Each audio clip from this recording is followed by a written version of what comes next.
कैसे नेक्सस ये ऑपरेट कर रहा था। कीमोथेरेपी की नकली दवा के गैंग का मास्टरमाइंड आखिर है कौन? मास्टरमाइंड है विफिल जैन। विफिल यूपी के बागपत का रहने वाला बताया जा रहा है। 1-2 साल के अंदर उसने कैसे लोगों को जोड़कर कंपनी की शुरुआत की, नकली दवा के इस धंधे को किस तरीके से, इसकी पूरी क्रोनोलॉजी जरा अब आपके सामने रख रहे हैं। मास्टरमाइंड विफिल जैन, जो कि मेडिकल स्टोर में काम करता था, 2-3 साल पहले ही नकली दवा के धंधे में वो आया। परवेज ब्रांडेड इंजेक्शन की खाली शीशियों को जुटाता था। सूरज शाह नकली दवा की पैकेजिंग का काम करता था। नीरज चौहान लोगों को कम कीमत पर दवा दिलाने पर राजी करता था। तुषार कैंसर की नकली दवाओं को कस्टमर तक पहुंचाता था।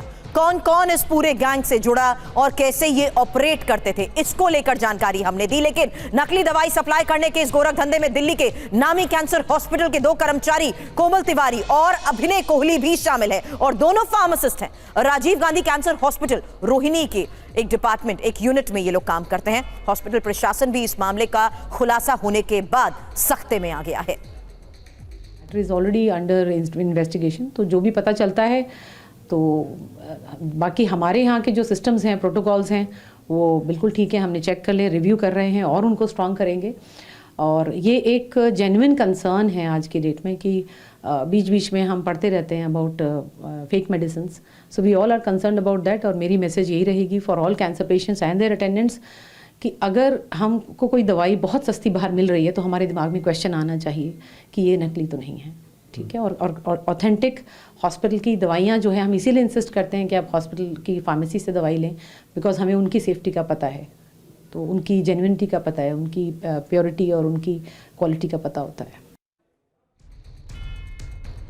अपडेट आपको दे दें, 8 गिरफ्तारियां इस पूरे मामले पर हो चुकी है। मेरे सहयोगी पुनीत शर्मा इस वक्त हमें ज्वाइन कर चुके हैं। पुनीत, इन गिरफ्तारियों के बाद जाहिर सी बात है पूरे नेक्सस तक पहुंचने की प्राथमिकता, लेकिन सवाल यह है कि इस पर लगाम लगेगी कैसे? चौंकाने वाले खुलासे हुए हैं।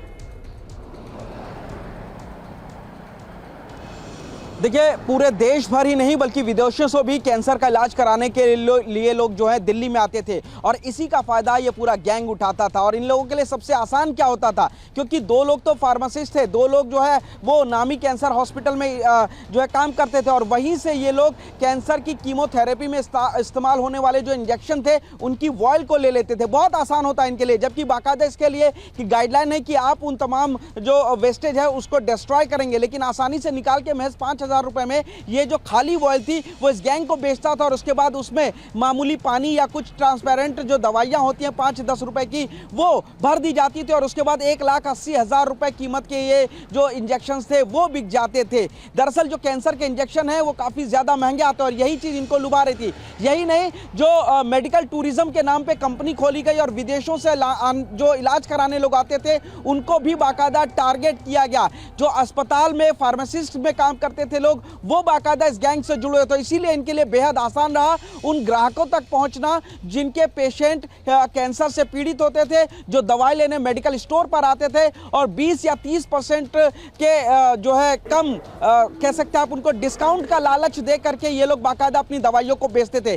4 करोड़ रुपए कैश बरामद किया गया है, $18,000 भी बरामद किए गए, यानी कि विदेशों से भी काफी बड़ा पैसा इन लोगों ने इस दवाई को खरीदने के बाद जमा किया है। फिलहाल पुलिस के लिए एक बड़ी चुनौती है इस पूरे नेक्सस को खंगालना, क्योंकि मुजफ्फरपुर बिहार से एक आरोपी गिरफ्तार हुआ है, और यह भी बताया जा रहा है कि पुणे तक भी ये दवाई पहुंच चुकी है, यानी कि पूरे देश में इस नकली कैंसर की दवाई को सप्लाई किया जा चुका है।